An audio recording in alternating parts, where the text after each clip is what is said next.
हमारे YouTube channel Chhattisgarh धरोहर में आप सभी का स्वागत है। यदि आप state PSC, Vyapam, SSC, bank, PO, railway के एग्ज़ाम की प्रिपरेशन कर रहे हैं तो उनमें करंट अफेयर से संबंधित पूछे जाने वाले इम्पॉर्टेंट एमसीक्यू को इस वीडियो में शामिल किया गया है। यदि आप हमारे चैनल पर नए हैं तो प्लीज़ हमारे चैनल को सब्सक्राइब करें। वीडियो अच्छा लगे तो दोस्तों में ज़रूर शेयर करें। क्वेश्चन नंबर 1, छत्तीसगढ़ सरकार की राजीव गांधी ग्रामीण भूमिहीन कृषि मजदूर किसान न्याय योजना के तहत प्रतिवर्ष कितने रुपए की सहायता राशि दी जाएगी? ऑप्शन ए 3,000 रुपये, ऑप्शन बी 4,000 रुपये, ऑप्शन सी 5,000 रुपये, ऑप्शन डी 6,000 रुपये। इस क्वेश्चन का राइट आंसर होगा ऑप्शन डी 6,000 रुपये। छत्तीसगढ़ सरकार एक ऐसी योजना की शुरुआत करने जा रही है जिसके तहत भूमिहीन परिवारों को वित्तीय सहायता प्रदान की जाएगी। हाल ही में छत्तीसगढ़ सरकार ने 2,485.59 करोड़ रुपए की अनुपूरक बजट पारित किया है। राजीव गांधी ग्रामीण भूमिहीन कृषि मजदूर न्याय योजना की शुरुआत की जाएगी, जिसके तहत ग्रामीण क्षेत्रों में जिन परिवारों के पास कृषि भूमि नहीं है उन्हें प्रतिवर्ष 6,000 रुपये की सहायता राशि दी जाएगी।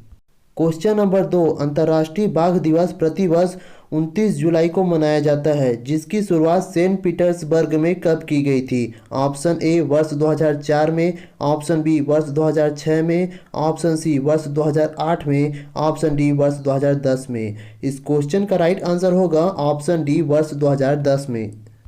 अंतर्राष्ट्रीय बाघ दिवस हर वर्ष 29 जुलाई को मनाया जाता है। इस दिन को ग्लोबल टाइगर डे भी कहा जाता है। यह दिन हर वर्ष बाघ संरक्षण के प्रति जागरूकता बढ़ाने के लिए मनाया जाता है। अंतर्राष्ट्रीय बाघ दिवस की शुरुआत वर्ष 2010 में सेंट पीटर्सबर्ग में टाइगर समिट में की गई थी। पिछली सदी में 97 से अधिक जंगली बाघ गायब हो गए थे, जिसे की वजह से अब केवल 3,000 ही जीवित बचे हैं। क्वेश्चन नंबर 3, विश्व हेपेटाइटिस दिवस 2021 का थीम क्या है? Option A hepatitis free future, option B hepatitis can't wait, option C prevent hepatitis act now, option D hepatitis think again. इस क्वेश्चन का राइट आंसर होगा option B hepatitis can't wait. विश्व hepatitis दिवस हर वर्ष 28 जुलाई को मनाया जाता है। 28 जुलाई की यह तारीख चुनने के पीछे नोबेल पुरस्कार विजेता वैज्ञानिक डॉक्टर बारूक ब्लमबर्ग की जन्मदिन की है, जिन्होंने हेपेटाइटिस बी वायरस की खोज की थी और इस वायरस के लिए उन्हें नैदानिक परीक्षण और टीका विकसित किया है।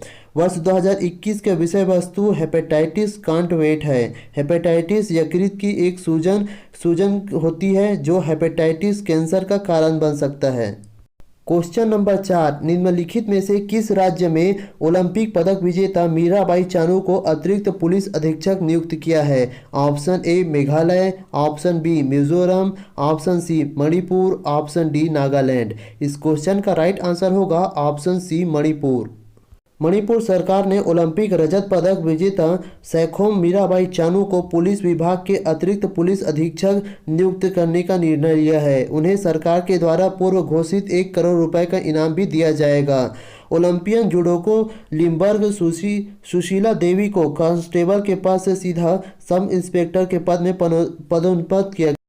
मीराबाई चानू 24 जुलाई 2021 को देश का खाता खोलते हुए 49 किलोग्राम वर्ग में रजत पदक जीतकर ओलंपिक में भारोत्तोलन पदक के लिए भारत के 21 साल का इंतजार को समाप्त कर दिया है। उन्होंने सन 2000 में सिडनी ओलंपिक में कर्णम मल्लेश्वरी के कांस्य पदक से बड़ा पदक जीतने के लिए कुल 202 किलोग्राम भार उठाया। क्वेश्चन नंबर 5, रूस के निम्नलिखित में से किस लड़ाकू विमान का अनावरण किया है? Option A spirit, option B checkmate, option C clipper, option D Avitek. इस क्वेश्चन का राइट आंसर होगा ऑप्शन बी चेकमेट। विश्व को मिग और सुखोई देने वाले रूस के चेकमेट नामक एक नया लड़ाकू विमान का अनावरण किया है। अंतर्राष्ट्रीय बाजार में यह विमान यूएस के F-35 से मुकाबला करेगा। जेट के सन 2023 में आसमान में जाने की उम्मीद है। इसमें से एक अंतरिक्ष वेपन है जो इसके एंटी रडार आकार के संरक्षित करने के लिए डिजाइन किया गया है। यह हवा से हवा और हवा से सतह दोनों पर आयुध कर ले जाने में सक्षम है। क्वेश्चन नंबर 6, निम्नलिखित में से किसे 26 जुलाई 2021 को आईजीबीसी प्लेटिनम रेटिंग से सम्मान से नवाजा गया है? Option A Visakhapatnam SEZ, option B Kandla SEZ, option C IFFCO SEZ, option D Dahej SEZ. इस क्वेश्चन का राइट आंसर होगा option B Kandla SEZ. Kandla SEZ को 26 जुलाई 2021 को आईजीबीसी प्लेटिनम रेटिंग से सम्मानित किया गया है। कांडला सेज मौजूदा शहरों के लिए IGBC green rating platinum rating प्राप्त करने वाला पहला ग्रीन सेज विशेष आर्थिक क्षेत्र है। क्वेश्चन नंबर 7, मैंग्रोव प्राकृतिक तंत्र के संरक्षण के लिए अंतर्राष्ट्रीय दिवस कब मनाया जाता है? ऑप्शन ए 22 जुलाई, ऑप्शन बी 26 जुलाई, ऑप्शन सी 28 जुलाई, ऑप्शन डी 31 जुलाई। इस क्वेश्चन का राइट आंसर होगा ऑप्शन बी 26 जुलाई। मैंग्रोव पारिस्थितिक तंत्र के संरक्षण के लिए अंतर्राष्ट्रीय दिवस प्रत्येक वर्ष 26 जुलाई को मनाया जाता है। इसे वर्ष 2015 में यूनेस्को के आम सम्मेलन में अपनाया गया था। इसका उद्देश्य एक अद्वितीय, विशेष और नाजुक पारिस्थितिक तंत्र के रूप में मैंग्रोव पारिस्थितिक तंत्र के महत्व के बारे में जागरूकता बढ़ाने और उनके स्थायी प्रबंधन, संरक्षण और उपयोग के लिए समाधान को बढ़ावा देना है। क्वेश्चन नंबर 8, केंद्रीय रिजर्व पुलिस बल अर्थात सीआरपीएफ ने अपना कौन सा स्थापना दिवस मनाया है? ऑप्शन ए 51वां, ऑप्शन बी 63वां, ऑप्शन सी 75वां, ऑप्शन डी 43वां। इस क्वेश्चन का राइट आंसर होगा ऑप्शन डी 83वां। केंद्रीय रिजर्व पुलिस बल अर्थात सीआरपीएफ ने 27 जुलाई 2021 को अपना 83वां स्थापना दिवस मनाया है। सीआरपीएफ 27 जुलाई 1939 को क्राउन रिप्रेजेंटेटिव पुलिस के रूप में अस्तित्व में आया था। यह 28 दिसंबर सन 1949 को सीआरपीएफ अधिनियम के अधिनियमित होने पर केंद्रीय रिजर्व पुलिस बल अर्थात सीआरपीएफ बन गया। यह भारत का सबसे बड़ा केंद्रीय सशस्त्र पुलिस बल है और यह गृह मंत्रालय के अधिकार के तहत कार्य करता है। क्वेश्चन नंबर 9, आनुवांशिक रूप से गोल्डन राइस के व्यावसायिक उत्पादन को मंजूरी देने वाला विश्व का पहला देश कौन है? Option A Indonesia, option B Malaysia, option C Japan, option D Philippines. इस क्वेश्चन का राइट आंसर होगा ऑप्शन डी फिलीपींस। फिलीपींस आनुवांशिक रूप से संशोधित गोल्डन राइस के व्यावसायिक उत्पादन को मंजूरी देने वाला विश्व का पहला देश बन गया है। फिलीपींस द्वारा लिया गया यह निर्णय बचपन में अंधेपन के मुकाबला करेगा और विकासशील देशों के लोगों को जान बचाएगा। ये चावल विटामिन ए अग्रगामी बीटा कैरोटीन से समृद्ध है जो इन्हें और अधिक पौष्टिक बनाता है। क्वेश्चन नंबर 10, मध्य प्रदेश के निम्नलिखित क्षेत्रों में यूनेस्को ऐतिहासिक शहरी परिदृश्य परियोजना के तहत शामिल किया गया है? Option A Gwalior, option B Orchha, option C Indore, option D A और बी दोनों। इस क्वेश्चन का राइट आंसर होगा ऑप्शन डी ए और बी दोनों।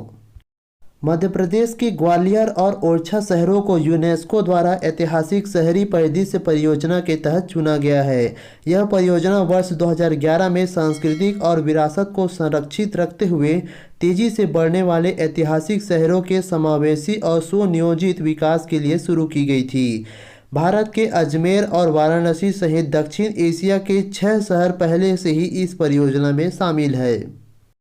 क्वेश्चन नंबर 11, गुजरात में निम्नलिखित हड़प्पा कालीन स्थल को यूनेस्को विश्व धरोहर सूची में शामिल किया गया है? Option A Daimabad, option B Kalibangan, option C Dholavira, option D Mehrgarh. इस क्वेश्चन का राइट आंसर होगा ऑप्शन सी धौलावीरा। गुजरात के हड़प्पा युग के महानगर धौलावीरा को यूनेस्को की विश्व विरासत सूची में अंकित किया गया है। यूनेस्को की विश्व धरोहर समिति में चल रहे 44वें सत्र के पहले ही भारत को एक नया विश्व धरोहर स्थल तेलंगाना के रुद्रेश्वर अर्थात रमप्पा मंदिर को दे दिया है। गुजरात में अब तक 3 विश्व धरोहर स्थल है जिनमें से पावागढ़ के पास चंपानेर और पाटन के रानी की वाव और ऐतिहासिक शहर अहमदनगर है।